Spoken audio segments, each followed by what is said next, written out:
Hello बच्चों, welcome back to my channel Bikki solution.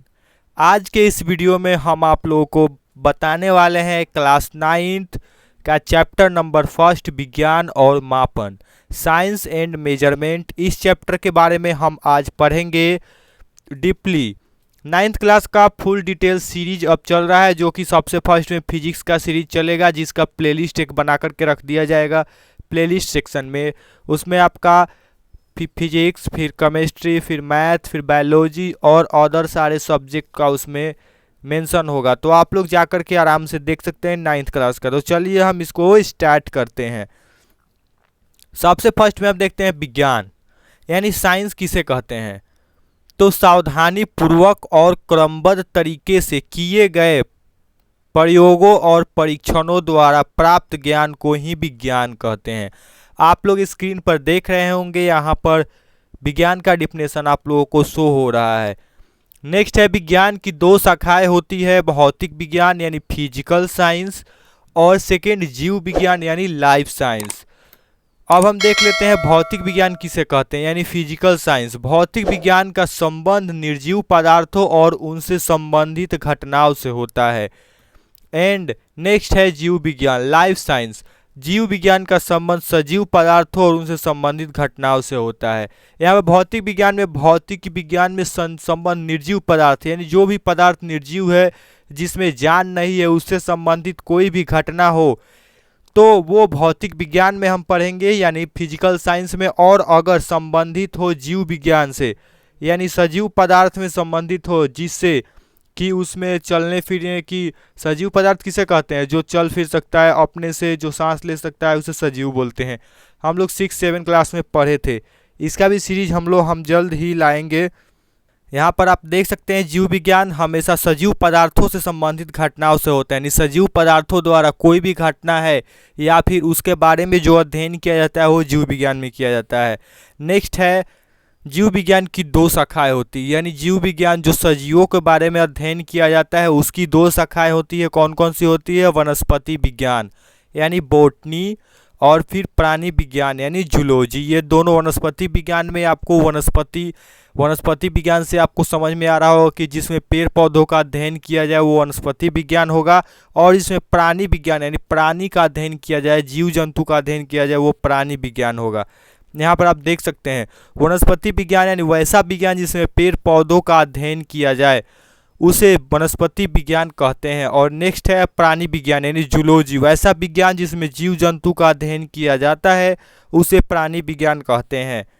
Next है विज्ञान एक निरंतर चलने वाली मानवीय प्रक्रिया है। ये महान वैज्ञानिक अल्बर्ट आइंस्टाइन ने कहा था कि विज्ञान एक निरंतर चलने वाली मानवीय प्रक्रिया है जो कि आज भी चल रही है। नेक्स्ट है मापन यानी मेजरमेंट। तो मापन किसे कहते हैं? किसी भी राशि के माप के लिए कुछ मानक मापों की आवश्यकता होती है। इसी मानक को उस राशि का मात्रक कहते हैं। आप लोग नोट कर लीजिएगा ताकि बाद में दिक्कत न हो। यहाँ पर जैसे विज्ञान पर आधारित है, मापन जो है विज्ञान पर ही आधारित है। भौतिक राशियाँ यानी फिजिकल क्वांटिटीज। अब हम लोग पढ़ते हैं मापन में भौतिक राशियाँ और भौतिकी मात्रक ये सब आते हैं। तो भौतिक राशियाँ आपका किसे कहते हैं? भौतिकी के नियमों को जिन पदों में व्यक्त किया जाता है उन्हें भौतिक राशियाँ कहते हैं, जैसे लंबाई, द्रव्यमान, समय, बल, ऊर्जा, वेग इत्यादि। यानी जितने भी नियम है भौतिकी में उन सबों को भौतिकी राशियाँ कहते हैं। जैसे लंबाई भी एक नियम के अनुसार, द्रव्यमान भी, समय, बल, ऊर्जा, वेग इत्यादि। अब हम देखते हैं भौतिक राशियाँ दो प्रकार की होती है। कौन कौन होती है? आधारी राशियाँ यानी बेसिक और बेस क्वांटिटीज, और सेकेंड है व्युत्पन्न राशियाँ डेराइव्ड या डेराइव्ड क्वांटिटीज। व्युत्पन्न राशियाँ यानी डेराइव्ड क्वांटिटीज। अब हम देख लेते हैं आधारी राशियाँ किसे कहते हैं।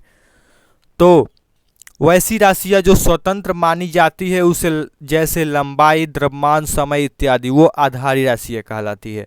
जो कि किसी अन्य राशि पर निर्भर न करे, ये भी इसका परिभाषा हो सकता है। वैसी राशि जो किसी अन्य राशि पर निर्भर न करे वो आधारी राशि कहते हैं, या इसे मूल राशि भी कहते हैं, जैसे लंबाई, द्रव्यमान और समय।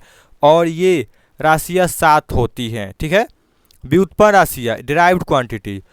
तो वैसी राशियाँ जो आधारी राशियों के पदों में व्यक्त किया जाता है, जैसे क्षेत्रफल, आयतन, बल, कार्य, ऊर्जा इत्यादि। वैसी राशियाँ जो आधारी राशियों से बनकर के बनते हुए आती है तो उसे व्युत्पन्न राशि कहते हैं। नेक्स्ट है हमारा, वास्तव में आधारी राशियाँ 7 होती हैं, जो कि मैं आप लोगों को बता दिया हूँ। अब मात्रकों की पद्धतियाँ अब हम लोग पढ़ते हैं। मात्रकों की पद्धतियाँ यानी आधारी राशियों के मात्रक को आधारी मात्रक कहते हैं और व्युत्पन्न राशियों के मात्रक को व्युत्पन्न मात्रक कहते हैं। जैसे आधारी राशियाँ कौन कौन है? लंबाई, द्रव्यमान, समय। तो लंबाई का मात्रक मीटर, तो ये आधारी राशि का मात्रक, जो आधारी राशि का मात्रक होगा आधारी मात्रक कहलाएगा। लंबाई का मात्रक क्या हो जाएगा? मीटर। द्रव्यमान का मात्रक क्या हो जाएगा? किलोग्राम। ये सब मात्रक हो जाएंगे और इधर वाला आधारी राशियाँ हो जाएंगे। नेक्स्ट देख लेते हैं हम लोग फुट, पाउंड और सेकंड पद्धति। FPS पद्धति इसको शॉर्ट में कहा जाता है, यानी फुट, पाउंड, सेकंड पद्धति। इस पद्धति को संक्षेप में FPS पद्धति भी कहते हैं। इस पद्धति में लंबाई का मात्रक फुट, द्रव्यमान का मात्रक पाउंड तथा समय का मात्रक सेकंड होता है। इसे ब्रिटिश पद्धति भी कहा जाता है। नेक्स्ट देख लेते हैं हम लोग मीटर, किलोग्राम, सेकंड पद्धति यानी MKS पद्धति। इस पद्धति में इसको संक्षेप में MKS पद्धति भी कहते हैं। इसमें लंबाई का मात्रक मीटर होता है, द्रव्यमान का मात्रक किलोग्राम तथा समय का मात्रक सेकंड होता है। इसे SI पद्धति भी कहा जाता है। इसको आगे चल के SI पद्धति का उपाधि दे दिया गया। यहाँ पर आप लोग देख सकते हैं कि आधारी राशियाँ और उनके मात्रक, यानी लंबाई का मात्रक क्या हो जाएगा? मीटर। लंबाई का मात्रक क्या हो जाएगा? मीटर। द्रव्यमान का मात्रक क्या हो जाएगा? किलोग्राम। एंड समय का मात्रक क्या हो जाएगा? सेकेंड। और यहाँ पर विद्युत धारा का मात्रक एम्पियर।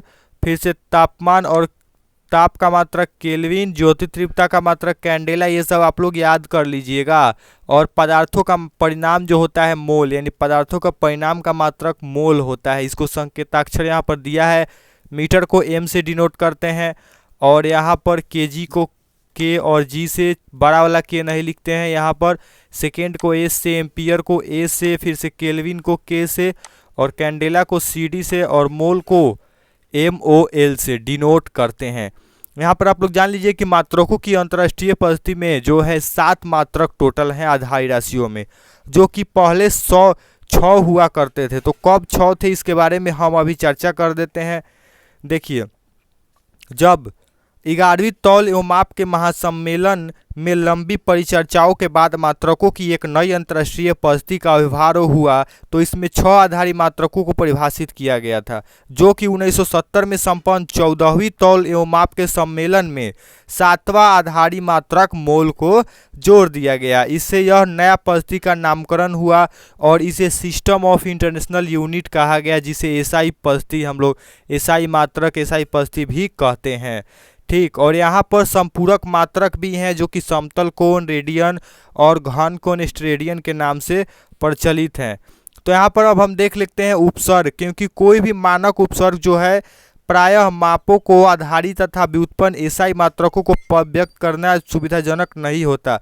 जैसे कि पटना से दिल्ली की दूरी मीटर में नहीं मापा जा सकता, क्योंकि मीटर एक बहुत छोटा इकाई हो जाएगा, जबकि उसको हम मापने के लिए किलोमीटर का यूज करेंगे। वैसे ही जब एक पेज की मोटाई को मापना होगा तो मीटर एक बहुत बड़ी इकाई हो जाएगी। इसीलिए इसी को देखते हुए वैज्ञानिकों ने SI उपसर्ग बनाया, उसको परिभाषित किया। तो यहाँ पर देखिए SI उपसर्ग यही है जो है यहाँ पर लिखा हुआ है। 10⁻³ जो है उसको मिली बोलते हैं, M इसका संकेत होता है। 10⁻�6 यानी माइक्रो, 10⁻�9 यानी नैनो, 10⁻12 यानी पीको, 10⁻15 यानी फेम्टो, 10⁻18 यानी एटो यहाँ पर बोलते हैं इसको। ये गुणज के रूप में है, इसको हम अगला वीडियो में डिस्कस करेंगे कि इसका यूज कैसे होता है।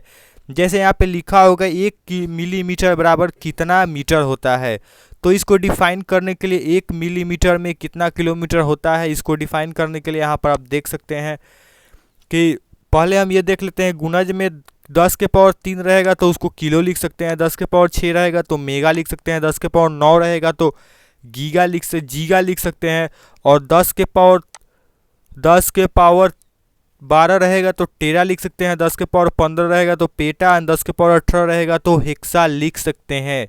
इसको हम अगली वीडियो में अच्छे से डिस्कस करेंगे कि कैसे यहाँ पर यूज होता है, और भी जो मानक एसआई उपसर्ग है उसके बारे में हम आप लोगों को बता देंगे। यहाँ पर अभी हम कुछ इंपॉर्टेंट पॉइंट आप लोगों को बता देते हैं। जैसे फर्स्ट पॉइंट है, बल का एसआई मात्रक न्यूटन होता है, जिसे संक्षेप में एन लिखा जाता है। इसको आप लोग याद कर लीजिए क्योंकि आगे के चैप्टर में हम लोग इसको पढ़ने वाले हैं। बल का एसआई मात्रक न्यूटन होता है, जिसको हम लोग किससे डिनोट करते हैं, एन से। नेक्स्ट है, ऊर्जा का एसआई मात्रक जूल होता है, ठीक है, जूल, जिसको हम संक्षेप में क्या लिखते हैं, जे, बड़ा वाला जे, ठीक है। और नेक्स्ट है दाब, दाब प्रति एकांक क्षेत्रफल पर लगने वाला बल को दाब कहते हैं। जैसे जितना क्षेत्रफल होगा उतना ही पर अगर हम कोई प्रेशर से दाब लगाते हैं तो वही हमारा जो बल लगाते हैं वही हमारा दाब कहलाता है, ठीक है। तो दाब का फॉर्मूला क्या होता है, बल बटे क्षेत्रफल। इसको आप नोट कर लीजिए अपनी कॉपी में।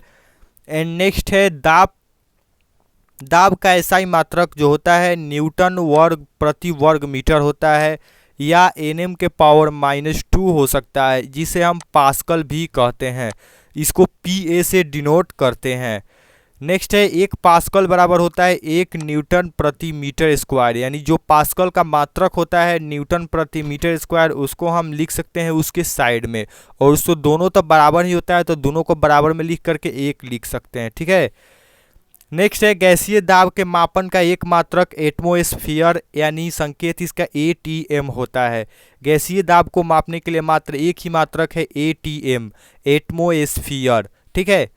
नेक्स्ट है, वायुमंडल में वायु का दाब वायुमंडलीय दाब कहलाता है। वायुमंडल में जो भी दाब लगता है किसी भी प्रकार का, उसे हम वायुमंडलीय दाब कहते हैं, ठीक है।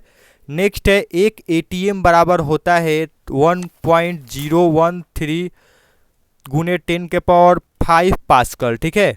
और नेक्स्ट है, बर्फ का गलनांक होता है 0 डिग्री सेल्सियस, यानी बर्फ कब बर्फ बन जाता है, यानी बर्फ कब गलने लगता है, 0 डिग्री सेल्सियस पर बर्फ गलने लगता है। और इसका जो केल्विन में मान होता है वो 273.15 केल्विन होता है, जिसको लगभग 273 के बराबर लिखा जाता है, ठीक है, 273 केल्विन के बराबर लिखा जाता है। और यहाँ पर जल का क्वथनांक, यानी जल कब उबलने लगता है, तो 100 डिग्री सेल्सियस पर उबलने लगता है जल, और इसको हम लिख सकते हैं 373.15, यानी 15 केल्विन। इसमें 373 केल्विन लगभग में इसको हम लिख सकते हैं, ठीक है। नेक्स्ट है हमारा, सीजीएस पद्धति में ऊष्मा का मात्रक कैलोरी होता है, इसका संकेत CAL होता है, ठीक है। सीजीएस पद्धति में ऊष्मा का मात्रक कैलोरी होता है, नहीं तो ऐसे जो है जूल होता है इस तरह एसआई पद्धति में। तो 1 किलो कैलोरी में कितना होता है, 1000 कैलोरी होता है, और यहाँ पर 1 कैलोरी में होता है 4.186 जूल, जो लगभग 4.2 जूल के बराबर ही होता है। तो ऐसे में हम देख सकते हैं कि 1 किलो कैलोरी बराबर जो होगा 4200 जूल, यानी लगभग 4.2 किलो जूल के लगभग बराबर होगा। तो बच्चों, ये वीडियो आप लोगों को कैसा लगा कमेंट बॉक्स में ज़रूर बताइए, और किसी चीज़ टॉपिक पर आपको वीडियो चाहिए तो आप कमेंट कीजिए, और वीडियो अच्छा लगा हो तो लाइक कीजिए। और ऐसे ही इसी का जो है क्वेश्चन मैंने शॉर्ट वीडियो में बना करके डाला हुआ है, इस वीडियो के डिस्क्रिप्शन में लिंक मिल जाएगा, आप लोग जा करके उस वीडियो को देखिए और आंसर दीजिए कमेंट में, ठीक है। तो बच्चों, बाय बाय, हम मिलते हैं किसी और वीडियो में, तब तक के लिए बाय बाय।